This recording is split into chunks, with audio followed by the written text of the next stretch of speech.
There's no way a fidgety and skeptical news anchor would ever have started meditating were it not for the science. The science is really compelling. It shows that meditation can boost your immune system, lower your blood pressure, help you deal with problems ranging from irritable bowel syndrome to psoriasis. And the neuroscience is where it really gets sci-fi. There was a study out of Harvard that shows that short daily doses of meditation can literally grow the gray matter in key areas of your brain having to do with self-awareness and compassion, and shrink the gray matter in the area associated with stress. There was also a study out of Yale that looked at what's called the default mode network of the brain. It's a connected series of brain regions that are active during most of our waking hours when we're doing that thing that human beings do all the time, which is obsessing about ourselves, thinking about the past, thinking about the future, doing anything but being focused on what's happening right now. Meditators not only turn off the default mode network of their brain while they're meditating, but even when they're not meditating. In other words, meditators are setting a new default mode. And what's that default mode? They're focused on what's happening right now. In sports, this is called being in the zone. It's nothing mystical. It's not magical. You're not floating off into cosmic ooze. You are just being where you are. The cliche in self-help circles is being in the now.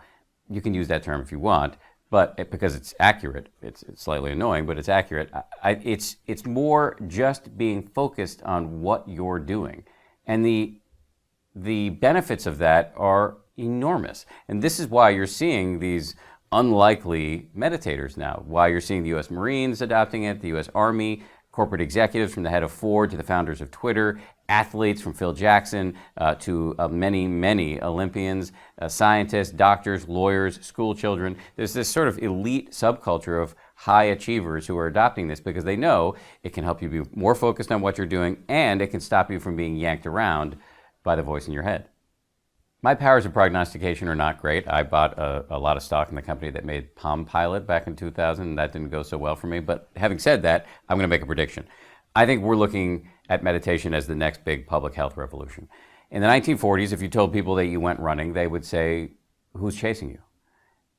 Right now, if you tell people you meditate, and I have a lot of experience with telling people this, they're going to look at you like you're a little weird most of the time. That's going to change. Meditation is going to join the pantheon of no-brainers like exercise, brushing your teeth, and taking the meds that your doctor prescribes to you. These are all things that if you don't do, you feel guilty about. And that is where I think we're heading with meditation, because the science is so strongly suggestive that meditation can do really, really great things for your brain and for your body. The common assumption that we have, and it may be subconscious, is that our happiness really depends on external factors. How was our childhood? Have we won the lottery recently? Did we marry well? Did we marry at all? But in fact, meditation suggests that happiness is actually a skill, something you can train just the way you can train your body in the gym. It's a self-generated thing. And that's a really radical notion. It doesn't mean that external circumstances aren't going to impact your happiness. It doesn't mean you're not going to be subject to the vagaries of an impermanent entropic universe. It just means you are going to be able to navigate this with a little bit more ease.